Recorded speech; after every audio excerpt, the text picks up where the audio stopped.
শুরুটা করেছিলেন সাব্বির রহমানকে ফিরিয়ে দিয়ে, এরপর বিদায় নেন জিয়াউর রহমান। সামনে তখন হ্যাট্রিক বল, ব্যাট হাতে তাইজুল ইসলাম।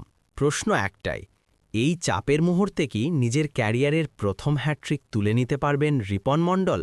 উত্তরটা এলো চোখ ধাঁধানো এক ডেলিভারিতে। দুর্দান্ত বল, স্টাম্প উড়ে গেল, আর সাথে সাথেই ইতিহাস। ক্যারিয়ারের প্রথম হ্যাট্রিক পূর্ণ করলেন রিপন মণ্ডল। উল্লাসের সেই মুহূর্তটাও ছিল দেখার মতো। দৌড়ে এসে রিপনকে জড়িয়ে ধরলেন মুশফিকুর রহিম। কি অসাধারণ এক দৃশ্য! মাত্র ২২ বছর বয়সী এই তরুণ পেসার যেন নিজেকে চিনিয়ে দিলেন পুরো দেশের কাছে।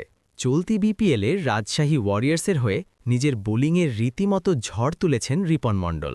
তার পারফরম্যান্সে মুগ্ধ শুধু দল নয়, পুরো বিপিএল জুড়ে বাংলাদেশের ক্রিকেট প্রেমীরাও।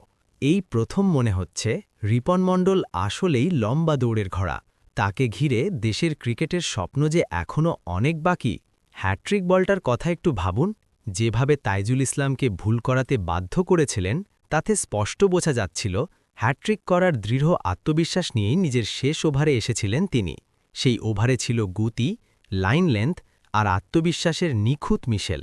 এই হ্যাট্রিকের মাধ্যমে বিপিএলের ইতিহাসে ১০ম বোলার হিসেবে নাম লেখালেন রিপন মণ্ডল, তাও আবার রাজশাহীর জার্সিতে, ঢাকার বিপক্ষে। ওই ম্যাচে ঢাকার অবস্থা ছিল শোচনীয়। মাত্র ১৩১ রানেই গুটিয়ে যায় পুরো দল। সর্বোচ্চ ২৭ বলে ৪১ রান করেন উসমান খান। বাকিরা সবাই ব্যর্থতার ছায়ায়। প্রিয় দর্শক, রিপন মণ্ডলের এই বোলিং পারফরম্যান্স আপনাদের কেমন লেগেছে অবশ্যই কমেন্টে জানাতে ভুলবেন না।